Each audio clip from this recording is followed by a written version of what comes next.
गोटे पिकअप सहित एक कार मुहांमुही धक्का हेबा फल 11 जन गुरुतर आहत होइछन्ति।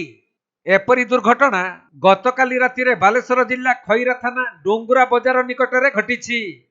तबे पिकअप भेंटी रे बाहाघर पई बैंडपार्टी किछि लोक माने खैरा थाना कंटापड़ारू भद्रक जिला चांदबाली को जाउथिले।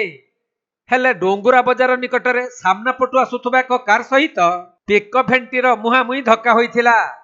फल दुईटी गाड़ीर सम्मुख भाग भांगी जिबा सह पिकअप उपरे बसिथिबा 10 जन लोक तळकु छिटिकी पड़ी गुरुतर होइथिले। आउ कार चालक मध्य गुरुतर होइथिबा बेले से खैरा थाना सिंगड़ी गाँवर बोली जणा पड़िछि। तेणु स्थानीय लोक माने समस्त गुरुतर आहत को उद्धार करी भद्रक मेडिकल को पठाइथिबा जणा पड़िछि।